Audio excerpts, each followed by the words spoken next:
Onde tem cultura, a Vale está.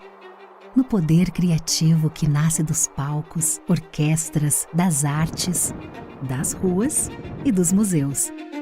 Na valorização das diversas identidades brasileiras e na preservação de memórias.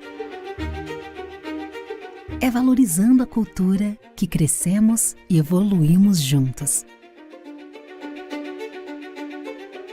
Instituto Cultural Vale.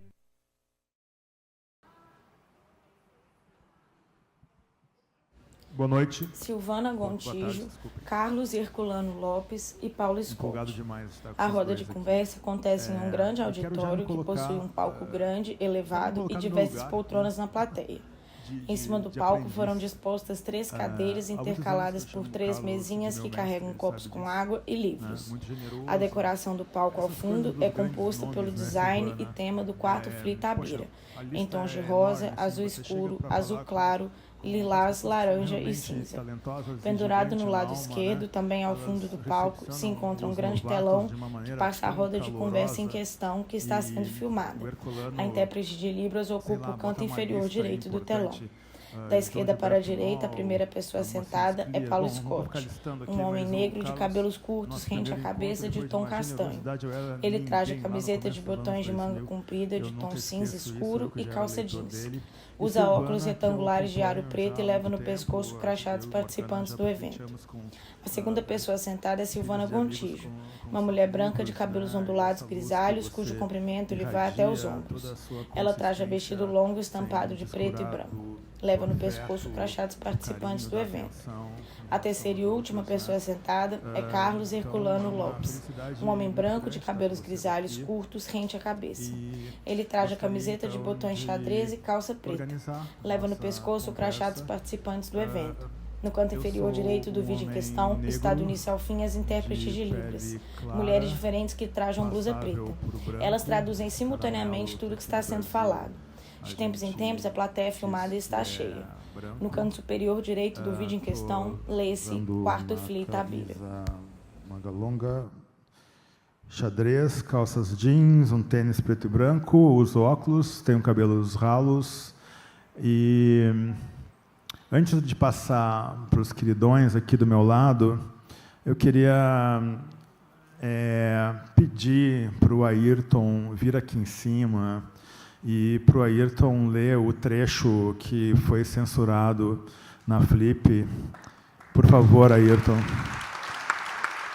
Eu acho, pelo menos uma parte, porque é impressionante, tem repercussões que elas acontecem e que, por dever, enfim, em todos os níveis, nós temos o compromisso com esse país de não esquecermos, não é, certas violências.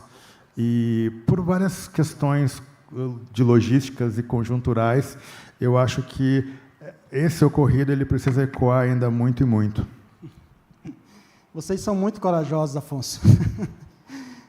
Pedir para ler claro que é um livro, literatura, né? O campo da literatura, da arte, ele eu acho que é uma das coisas mais revolucionárias que tem na humanidade.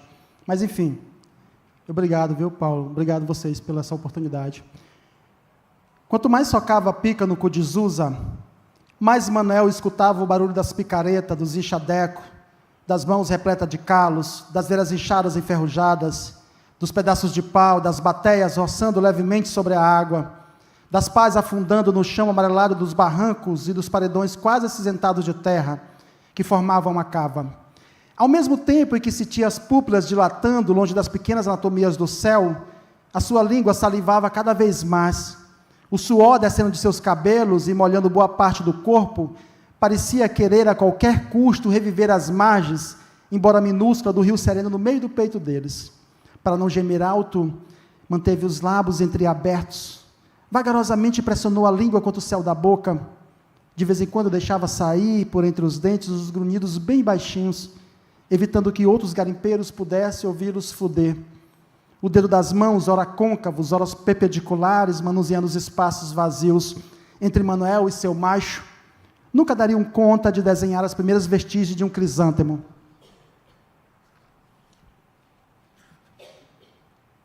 das coisas que mal conseguia controlar, estava a fraqueza sentida nas pernas. A vontade era de chupar o pescoço de Jesus até marcá-lo, ainda com a pica toda dentro do cu dele. Pressionar as palmas das mãos contra a bunda de seu homem, até sentir as carnes rígidas. Bater forte, até deixá-la avermelhada. Passar várias vezes a língua no orifício da orelha e morder bem devagar. Botar toda dentro e vez ou outra fazer bidões e dizer a ele, bem baixinho, eu te amo. Obrigado. Muito obrigado.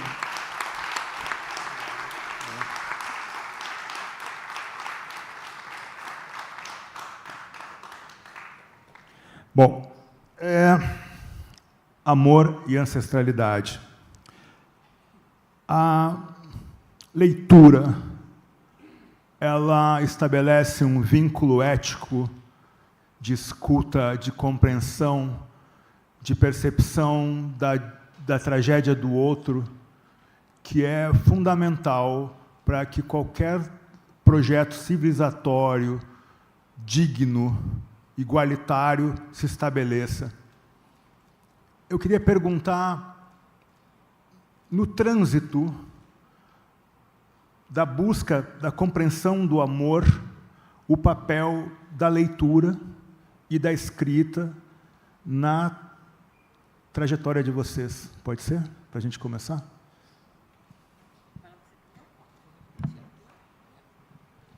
Boa tarde. Que bom estar aqui de novo. Muito obrigada, Paulo, Carlos, Afonso, Sérgio. Eu tenho um monte de gente para agradecer. Muito obrigada a todos que estão aqui e a todas nos ouvindo. Eu sou uma mulher de 70 anos. Eu descobri na Flip Petrópolis que eu tinha perdido 1 centímetro, então eu medi 1,63, agora eu meço 1,62, e deve ser daí para baixo com o tempo. Eu tenho cabelos brancos, eu estou vestindo um vestido da Cooperativa de Mulheres de Ruanda, abusadas, com muito orgulho. Eu ganhei de presente de algumas pessoas que acompanham o meu trabalho, que me comove muito. Amor à ancestralidade, né, Paulo? É vinculante, não é? Porque é impossível eu olhar para a ancestralidade sem sentir um profundo amor. Né? E, ao mesmo tempo, eu sonho com o mundo. A gente, na outra mesa aqui, estava ouvindo falar sobre medo, onde as duas pulsões de vida e morte, como dizia Freud, pulsem mais para o lado do amor, porque ele fala de amor e medo. Né? O medo que interdita, que paralisa, e o amor que revigora, que estimula, que inspira, que ilumina. Eu estou nesse lado. Né? Então, eu acho que quando a gente pensa na literatura, que são tantas literaturas, né? Mas, acima de tudo, a gente ouve o Ayrton fazendo uma descrição, né, tão intensa, tão bonita, de um ato como aquele. Né? E aí isso é censurado. Né? E se fosse uma descrição de um ato entre um homem e uma mulher, seria censurado? Essa é uma pergunta que eu coloco, né, que tem a ver com a homofobia, com vários outros, né, outros preconceitos, né, que transformam os que têm preconceito em algozes, né, e impedidores da criação literária. Então, eu acho que eu não consigo pensar em escrever um livro sem estar imbuída do sentimento de amor, e de um sentimento de amor que provê a convivência harmônica entre os diferentes. E, para mim, amar é gostar da diferença, é amar a diferença no outro, e não ser projetivo. Né? Então, essa ideia da alteridade, né, de você curtir, né, a diferença, como minhas netas falam, você curte bem uma diferença, né, vó? Eu falei, eu curto muito bem uma diferença, porque eu acho muito mais legal do que eu já conheço em mim. Né? Então, quando eu escrevo, e principalmente quando eu escrevo para as crianças, eu sempre, de alguma maneira, sem fazer proselitismo algum, mas eu sempre reforço a ideia de uma humanidade que eu sonho com ela, né? Da convivência harmônica entre os diferentes. E não poderia ser diferente, né? Para mim, que amo tanto e que gosto tanto de gente, adoro gente. Eu acho gente um barato. E acho que a natureza é isso, né? É amar todas as manifestações da vida, né? Igualmente. E eu adoro que a Carminha está aqui, a ministra Carmen Lúcia, desculpe, está aqui. E ela me falou uma coisa muito importante uma vez, que é sobre direito ambiental, que me inspirou. Até falei para vocês ontem, né?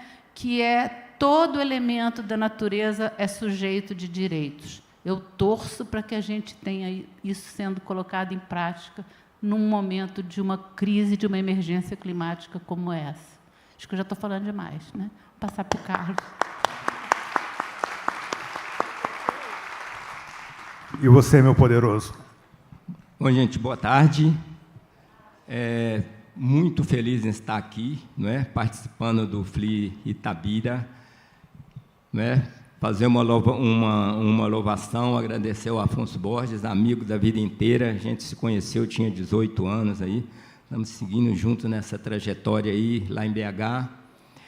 Agradecer Paulo Scott, meu amigo, tão generoso nas palavras, gaúcho do Rio Grande, né? Porque tem o gaúcho do Uruguai, o gaúcho da Argentina, gaúcho do Rio Grande. Eu, na juventude, ia muito no Rio Grande do Sul. Eu tive uma menina minha, namorada lá, o pai dela era de Jaguarão, então a gente ia muito, eu adorava a fronteira. Eu que nasci aqui em Coluna, aqui embaixo, no Vale do Rio Doce, rodeado de montanha, então aquelas planícies infinitas são lindas, né? Aquele vento que nada para ele, o vento minuano, né? Então, assim, aprendi as canções do Rio Grande, eu gosto muito do Rio Grande do Sul. Então, estar aqui com você me enche de alegria. E alegria também que eu compartilho com Silvana Gontijo, querida amiga mineira, dos Gontijo de Luz, Pará de Minas. Ontem a gente estava conversando sobre isso. Conheci a mãe da Silvana, Selmidei Gontijo, fiz uma entrevista grande com ela para o Estado de Minas uma vez. O jornalismo me proporcionou essa alegria, não é? Conhecer muita gente. E o trabalho que Silvana faz, esse rio é meu, não é? É uma maravilha isso. Quando eu estava vindo para cá, eu fiquei lembrando, aqui o nosso Vale do Rio Doce tinha tanta água. Quando eu era menino, toda grota tinha uma água de tocar moinho, tocar gangorra, era aquela fartura de água. Eu lembro que um tio meu tinha uma fazenda nas margens do rio Suaçuí Grande. O Rio Doce tem 2 grandes efluentes, é o Suaçuí, que se forma lá na minha terra, em Coluna, é a junção de 3 rios, Cocais, Turvo e Rio Vermelho. Eles encontram no mesmo lugar. É muito lindo aquilo, e desce com o nome de Suaçuí Grande. E o Santo Antônio aqui, que passa aqui logo depois de Santa Maria de Itabira, e eu li há pouco tempo que, na linguagem dos índios, o Santo Antônio chamava Uatu Uacã, que quer dizer rio macho, e o Santo Antônio Uatu Uarrã, que é rio fêmea, quer dizer, o Santo Antônio, não, e o Rio Doce, Uatu Uarrã, rio fêmea. O Santo Antônio entra no Rio Doce. Não é bacana isso, né? Então, assim, quando eu vejo, Silvana, hoje, eu me lembro que a gente ia atravessar o Suaçuí com algum gado. Fui lá no Rio Suaçuí, o gado passava nadando, aquilo para mim era uma aventura, a gente nos cavalos passava também nadando, o cavalo nadando, aquela beleza. Hoje, você atravessa o Suaçuí com a água batendo na sua canela. Então, é uma tristeza. Então, esse trabalho que você faz é lindo, esse rio é meu, que beleza. Eu tenho os rios na minha infância também, que é o que eu mais gosto é o Rio Suaçuí e o Turvo, não é? Eu tenho uma pequena fazenda em Coluna, eu cerquei minhas nascentes, estou recuperando minha água, fiz represa, não é?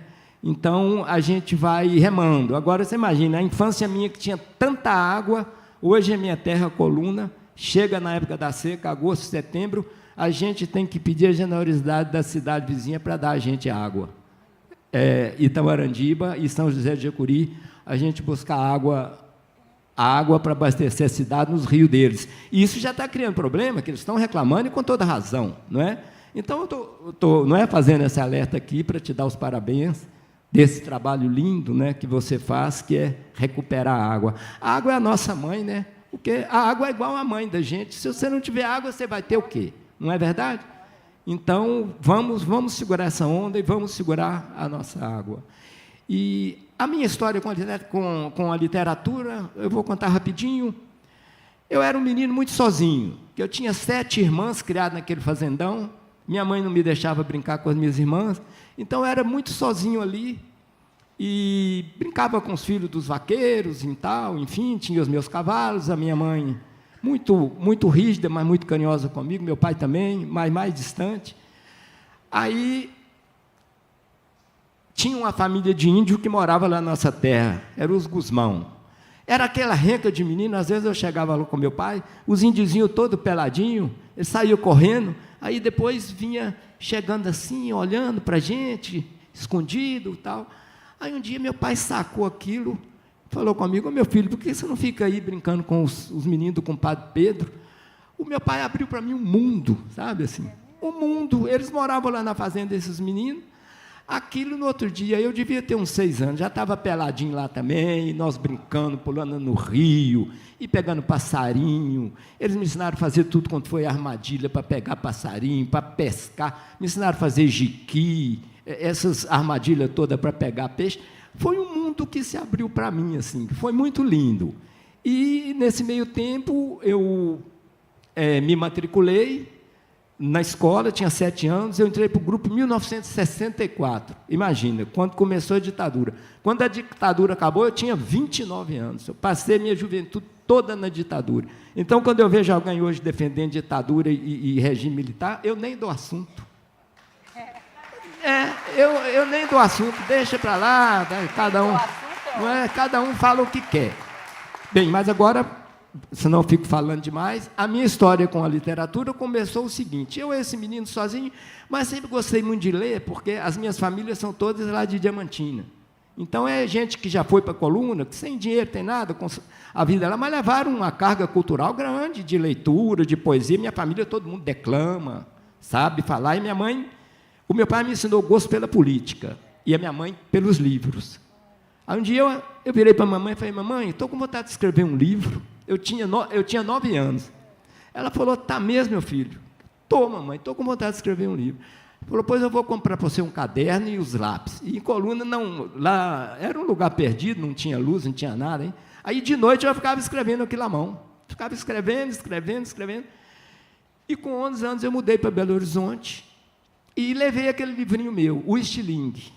Não é? Levei o livrinho, cheguei lá em Belo Horizonte com 14 anos. Eu terminei de escrevê-lo, aí já estudando lá no Colégio Jornal, tendo acesso a outros livros, eu fui ler aquilo, achei que era uma bobagem, pus dentro de uma pasta e esqueci aquilo. 40 anos depois, eu resolvi doar meu acervo para o UFMG, não é?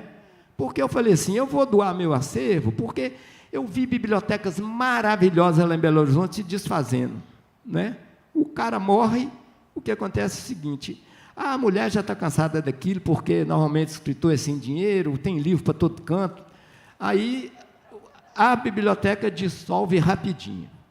Aí, um dia eu encontrei com o professor Wander Miranda, falei com ele: ô Wander, vou doar meu acervo para o UFMG. Ele falou: mas doar como, Herculano? Aqui só tem morto. Eu falei: não tem problema, rapaz, eram todos meus amigos. Fernando Sabino, Roberto Drummond, Oswaldo França Júnior, o Adão Ventura, Zé Maria Cansado. Eu já fico com o pé aí dentro. Bem, já fico aí dentro, hein? Né? Quando eu morrer, você vai lá em casa e busca o resto. Aí ele riu, a Ângela Gutierrez estava lá perto da conversa, escutou, falou: Wanda, se eu fosse você, topava o acervo do Herculano, que tem muita coisa. Eu doei para eles uma preciosidade, livro autografado por todo mundo, e que eu entrevistei ao longo da vida. Eu doei eles 3.600 livros. Uma beleza aquilo. Então, hoje eu tenho orgulho de ter a minha sala lá na UFMG e tal. Depois de mim, o outro vivo foi o Frei Beto. Foi o segundo. Bem, aí, eu procurando as coisas para entregar para eles, o Wander perguntou: ô Herculano, você não tem nada antigo, não? Eu falei: ô rapaz, eu tinha um livrinho. E contei para ele a história. Você acredita que eu fui vasculhando minhas coisas lá e achei? Achei o meu livrinho. Aí eu peguei aquilo, comecei a chorar, que eu sou de pouco choro, né, que a gente não podia chorar. Aí eu comecei a chorar, falei: meu Deus, o meu livrinho, com encantamento. Aí eu peguei, fiz igual a Helena Morley fez, né, com a minha vida de menina, eu limpei aquilo e o FMG publicou o Estilingue, História de um Menino. O Estilingue, Histórias de um Menino. O livro é uma gracinha, que é um livro da inocência, não é? O livro da inocência. Então, a minha história com a literatura começou assim. Eu perdi o estilingue e, quando eu li um livro de Hugo Carvalho Ramos, um escritor de Goiás, um livro chamado Tropas e Boiadas. Aí eu li aquele livro, eu tinha 15 anos. Aí eu pensei, se ele escreveu, eu também posso escrever, porque ele está falando de rio, de gado, de briga, de tiro, isso e aquilo. É todo mundo que eu vivi, não é? É o meu mundo. Aí eu comecei na literatura e nunca mais parei. Depois entrei para o jornalismo, sempre no universo literário, grandes amigos do Rio Grande do Sul, Moacir Escrivá, viajei muito com ele. A última vez que eu estive com ele foi em Corumbá, nós fizemos um passeio de chalana, aquela chalana bonita, já vai a chalana, tão linda já vai, né? Então, João Gilberto Noll, Paulo Scott, todos os gaúchos, meus amigos, enfim, é isso. Eu já vou parar por aqui, senão eu fico falando demais.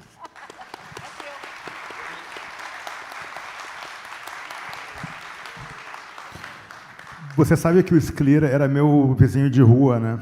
E ele passava caminhando, e um dia, depois que foi lançado meu primeiro romance, eu vi que ele estava voltando da caminhada, e eu desci correndo para entregar o romance para ele.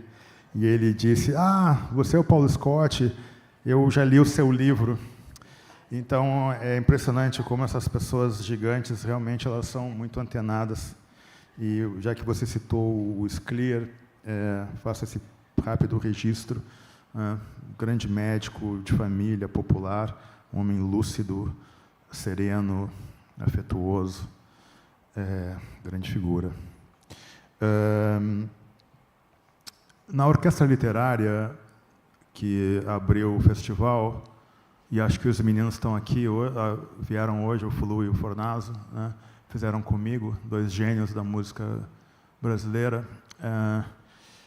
Eu li o Congresso Internacional do Medo.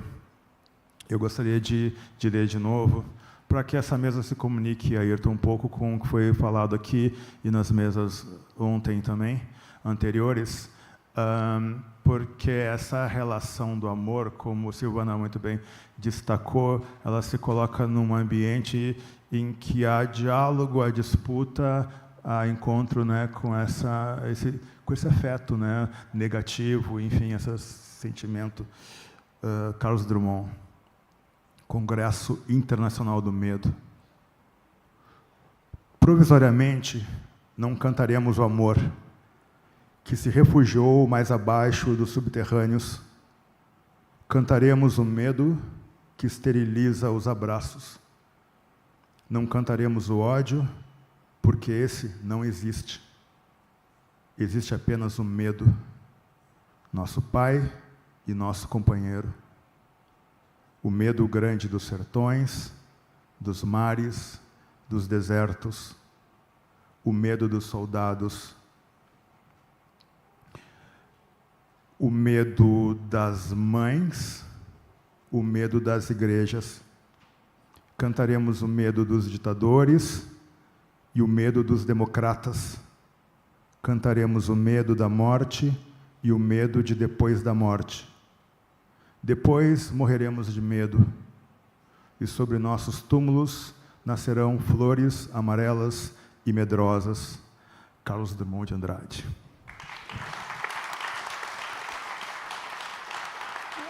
Como eu disse anteontem, eu acho que esse poema ele explica melhor o projeto civilizatório aplicado na América, de norte a sul, e como eu sempre enfatizo, é um continente da morte, onde se exerce um novo tipo de perversidade na história da humanidade, inaugurado com a modernidade, descobrimento do novo mundo. Então, é o lugar da morte, a América, que patrocinou o iluminismo, o renascimento, etc., né, na Europa. Eu imagino que esse poema ele revela um mapa que eu, que sou do direito e do direito econômico e do direito tributário também, eu lhes garanto, livro nenhum de direito consegue fazer. E quando a gente relaciona essa relação interdisciplinar de linguagens entre direito e literatura, o amor, ele é um vetor que faz com que a literatura, a linguagem da literatura, projete além dos limites do direito. Eu venho falando já há 10 anos, nesse meu trabalho de direito e literatura, primeiro, no caso do Brasil, direito como direito na literatura, né, que é diferente um pouco do direito norte-americano, que a ênfase é direito como literatura, porque o sistema deles é diferente, é anglo-saxônico, etc. Nós descobrimos uma linguagem na literatura e nesse amor que vocês colocam, muito mais maduro, muito mais efetiva, muito mais razoável, muito mais elegante, muito mais sóbria.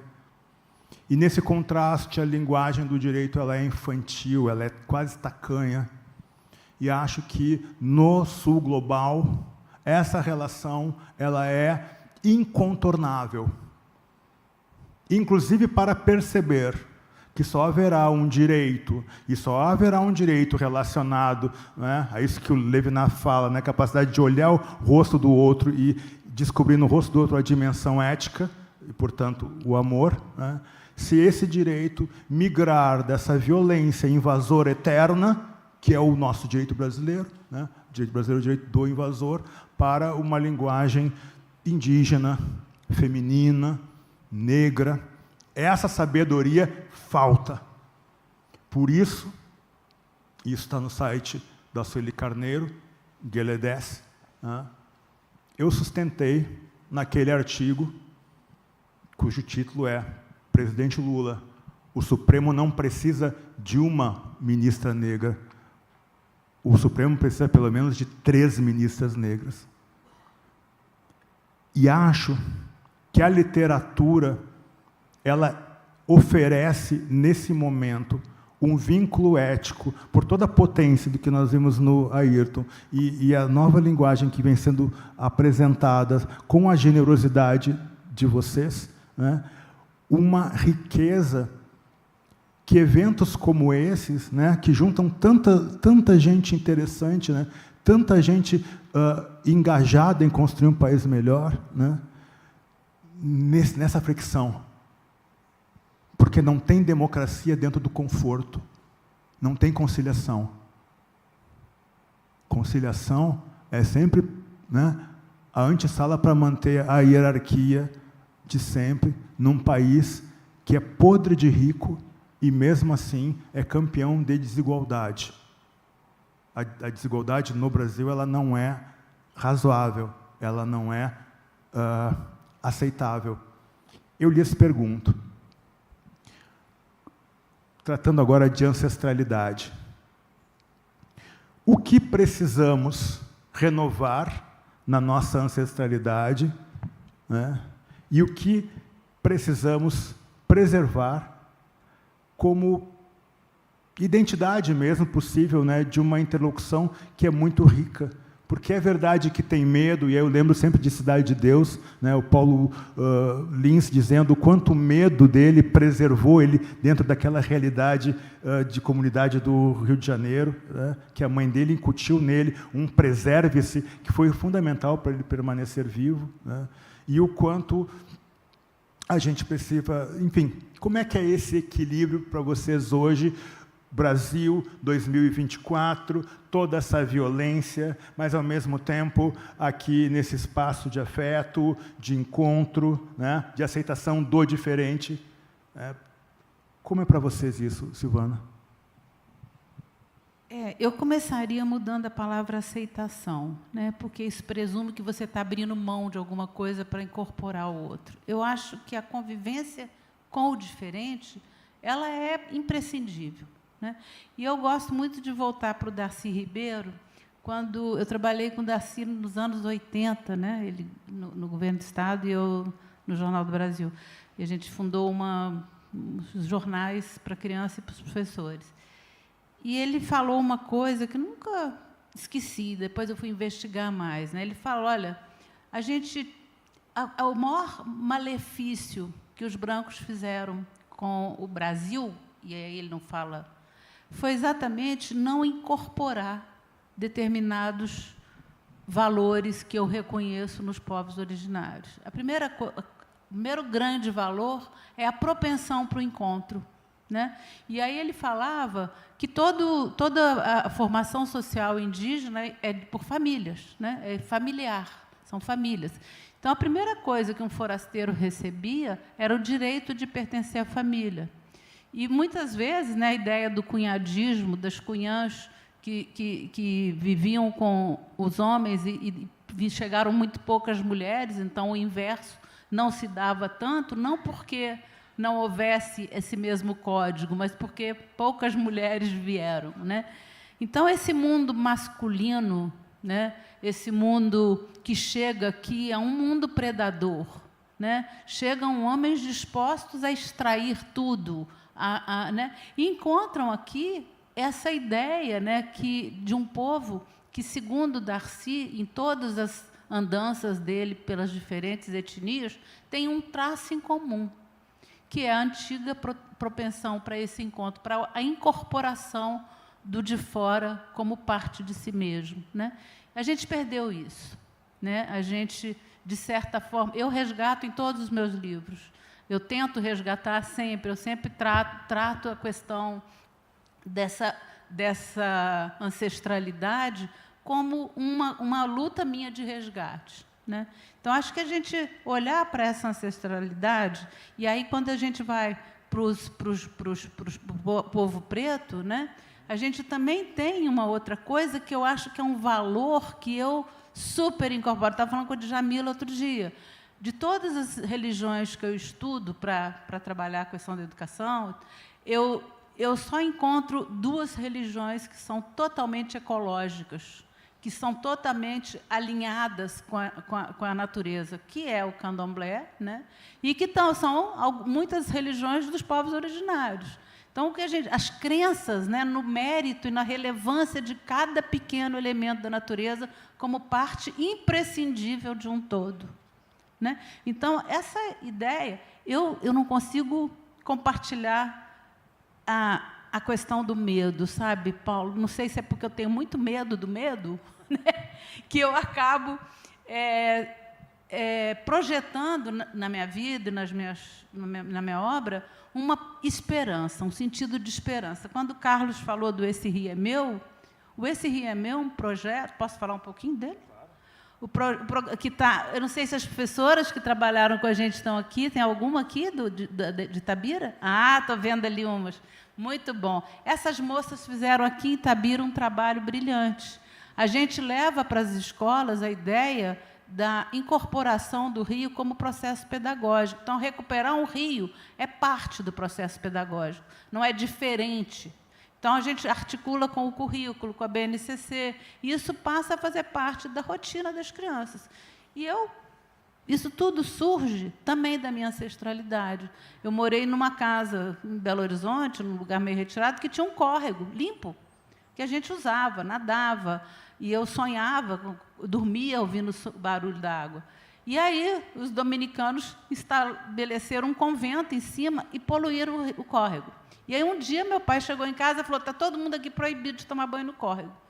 Para mim, aquilo foi um roubo, foi um estelionato. Tiraram da minha infância o contato com aquela água. Desde então, eu fico aqui, e eu viajei em alguns lugares do mundo, onde eu me lembro de chegar no Egito, por exemplo, e o Nilo, né? O Rio Nilo. Quando eu cheguei, era aquele grande esgoto a céu aberto. Por que a humanidade virou suas costas para os seus rios? Né, Carlos? Você estava falando. E agora que Esse Rio é Meu está em 1.558 escolas, 267 rios e córregos no Rio de Janeiro, e deve voltar ano que vem para Itabira. Eu queria deixar aqui uma fala de esperança, porque, por incrível que pareça, a gente está dando muito certo. A gente está entregando no Rio de Janeiro 7 rios totalmente recuperados, de cima a baixo até o mar, E isso me deixa, não só realimenta a minha esperança, como mostra que quando a gente quer, a gente consegue. Então, assim, é como inspirar. Então, para mim, isso se chama educação com e por meio de causas. E a causa é essa que a gente propõe, né? E aí os meninos são protagonistas de um processo de transformação, passam a exigir do poder público o que eles têm que fazer, e eles próprios se assumem como responsáveis pela preservação e recuperação daquele patrimônio hídrico. Como eu disse para você, eu não uso nunca a palavra recurso, porque eu acho ela expoliativa. Então, assim, não é recurso hídrico, é um patrimônio. Quando a gente fala em patrimônio, a gente quer cuidar, né? É diferente de recurso que a gente quer usar. E aí, isso, assim, vem dessa ancestralidade. O gatilho é esse, né? Essa questão que fica pulsando dentro da gente, assim, eu tenho que fazer alguma coisa, eu tenho que fazer alguma coisa, eu tenho que fazer alguma coisa. E a gente começa a fazer coisas, mais pessoas querem fazer parte disso, mais pessoas querem ajudar.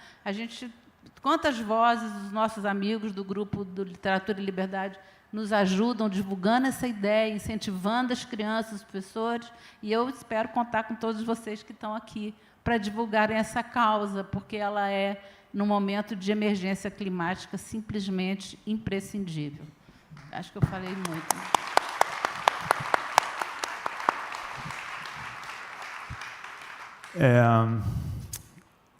É muito bom, né, eu estar de anfitrião aqui.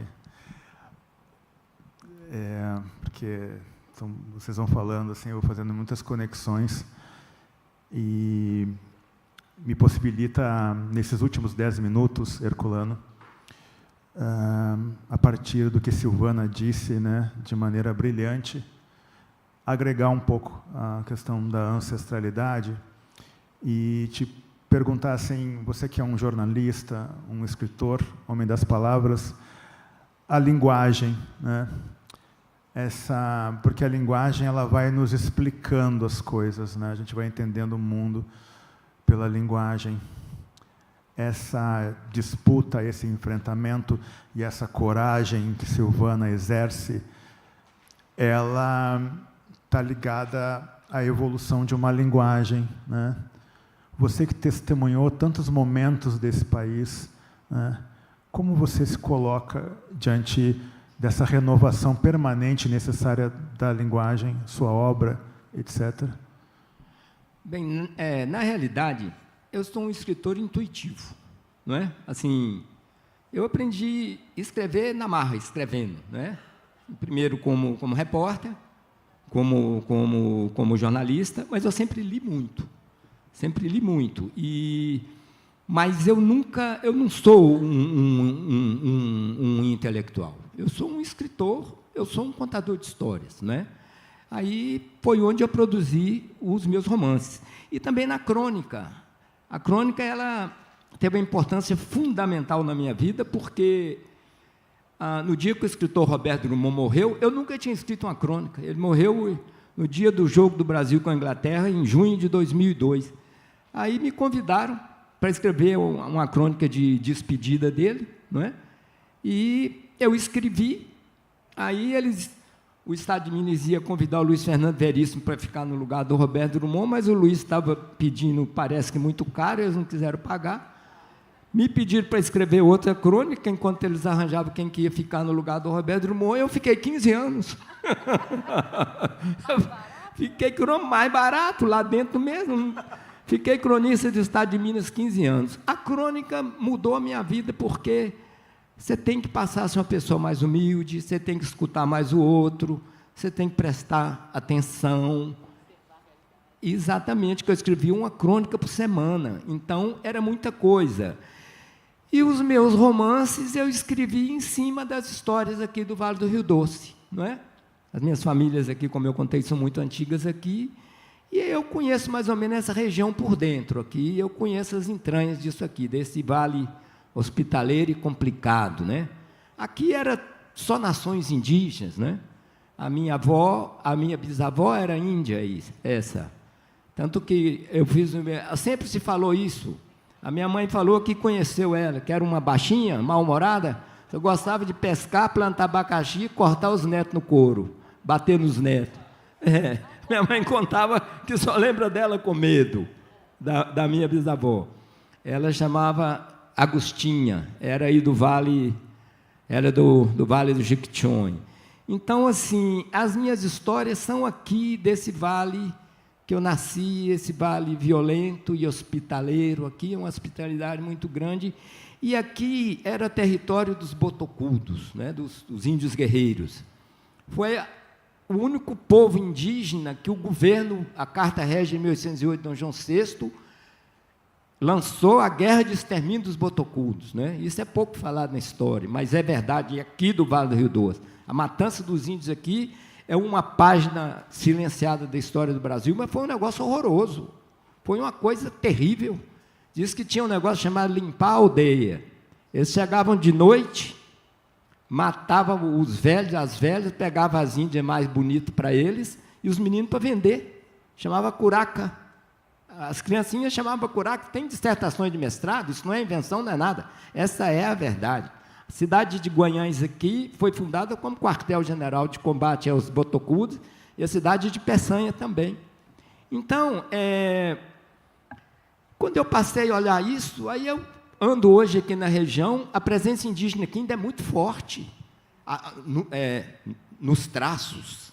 É muito forte a presença indígena e na cultura, não é? Na nossa comida, no que a gente fala, no dia a dia. A herança indígena está forte na gente. A gente fala muito, eu estava conversando com a escritora Érica Toledo ontem, está aqui, que ela é Puri, não é? A avó dela era índia Puri, aqui de Ponte Nova, enfim. Então, o que a gente fala? A gente não fala. Qual língua que você fala? Eu falo uma mistura de português, das línguas matrizes africanas e a língua indígena, não é verdade? Então, assim, as diferentes. Aqui eram centenas de povos, Pataxó, Malali, eram muitos. Quando eu era menino, em 1970, eu tinha 14 anos.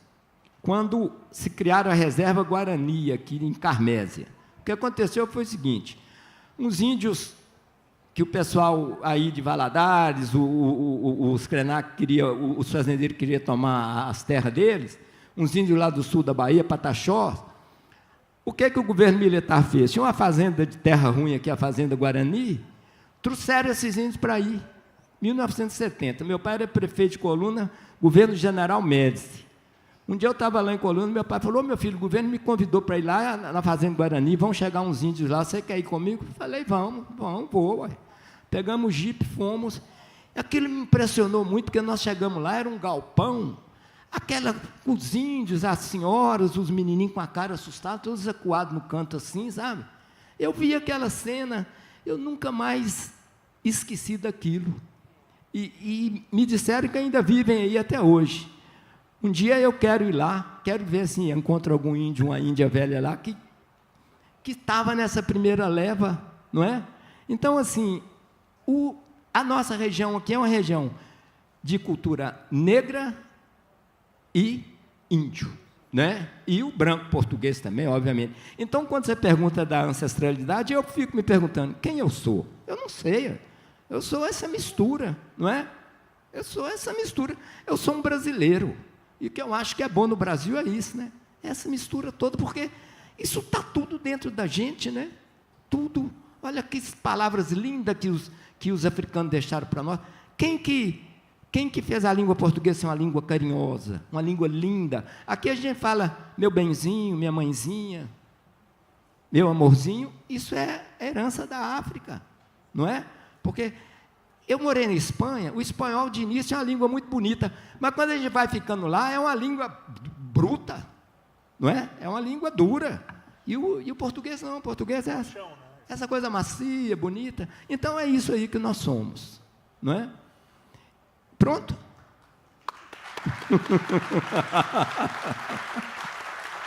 Ai. Essa fala do Herculano, muitas entrelinhas, né? Herculano e Silvana também, assim, de alguma maneira, a cultura e a linguagem literária, ela se debate permanentemente nessa inércia de invasão eterna, né? Essa violência, como eu disse, inaugurada nesse continente e nessa perversidade que é a escravidão moderna, como eu sustento, né, Rodrigo? A capital, para mim, embora haja Salvador ou outros lugares, eu sempre relaciono com o Rio de Janeiro, que é a capital dessa maldade, né, inédita na humanidade, e que, de alguma maneira, a verdade ficcional que vocês exercem na linguagem com as crianças e tudo mais, traz uma conexão que essa inércia civilizatória quer o tempo todo romper. Porque a cultura negra é importante, a cultura negra é indígena, mas o protagonismo dessas linguagens, dessas falas, dessas inteligências, né, ela é relegada a um lugar de subalternidade, a um lugar de apagamento, de silenciamento. Ontem eu fui assistir, paralelamente aqui, tem uma atividade que é de batalha de rap, slam poetry. E essa verdade, hoje, eu imagino que esse volume de linguagem, como eu venho dizendo, né, da nova geração e dos novos olhares, ele se exerce porque, em algum momento, na literatura brasileira e na arte brasileira, os efeitos das patas dos militares, em 64, cessou na sua intensidade, e ali, pelo final dos anos 90, a literatura brasileira voltou a respirar, a ser diversa, instigante, verdadeira, e isso não parou de crescer. E isso está na esperança que esse festival evidencia. E a minha geração, e quem é mais novo, deve muito ao esforço de vocês. Então, muito obrigado. Vida longa à obra de vocês, vida longa à literatura. Viva. Obrigada. A gente continua falando?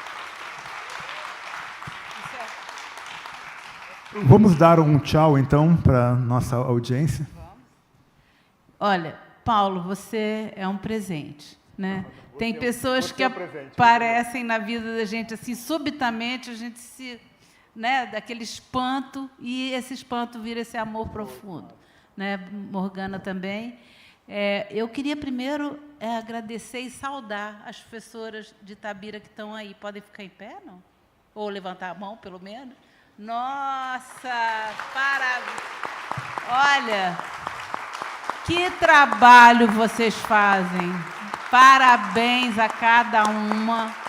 Muito obrigada pela parceria e parabéns por isso que a gente viu aqui hoje de manhã, né? A gente viu um engajamento dessas crianças com a literatura e com a arte, com a expressão, com a linguagem visual, que, olha, é um presente também ver, assistir a isso. Outra coisa que eu queria só deixar claro, Paulo, é que nessa coleção Turma do Planeta, que eu trago, né, são 6 livros, eu não só trabalho a cultura de paz, como o racismo ambiental, ela é antirracista por essência, mas o racismo ambiental, não sei se Lívia Santana Vaz está aqui, porque Lívia tem me ajudado muito a dar aula para os professores da rede pública do Rio de Janeiro, e aqui também, sobre racismo ambiental, uma questão muito importante que eu tenho trazido em todas as minhas falas. As crianças ficcionais desse livro, elas estudam numa escola chamada Em Paz, Escola Municipal Planeta de A a Z, e foi um nome que o Ziraldo me deu para essa escola lá atrás, a quem eu reverencio também, esse querido amigo e primo. E eu queria só dizer para vocês que eu não consigo viver sem esperança. Para mim, seria a minha própria morte. Então, dar a certeza de que dessa esperança surgem resultados concretos e práticos, eu sou uma fazedora, me enche de alegria. Usem a nossa revista, revista.com, tudo nosso é com a palavra ponto por extenso, para divulgarem seus livros, suas obras, suas ideias. É com muito orgulho que ela está aberta para cada um que está aqui, né? E também tem sido tem acompanhado o trabalho dessas moças o tempo inteiro, jogando luz para quem faz, né? Muitas vezes jornalistas vêm me pedir entrevista, eu falo, te dou uma aspa, mas vai lá naquela escola, vê o que ela está fazendo. São essas as pessoas que têm que ser vistas. Sair da invisibilidade, a gente trabalhar com as periferias e com as pessoas vulneráveis e transformá-las em protagonistas de um processo de transformação do mundo, né? É isso. Meu querido, um minuto para a gente fechar aqui. Um minuto? Então tem que ser jogo rápido, né? Gostaria de, agradecer a vocês todos, agradecer a ministra Carmen Lúcia, que está aqui nos prestigiando, mineira de Espinosa, lá perto da Bahia, sabe das coisas, né?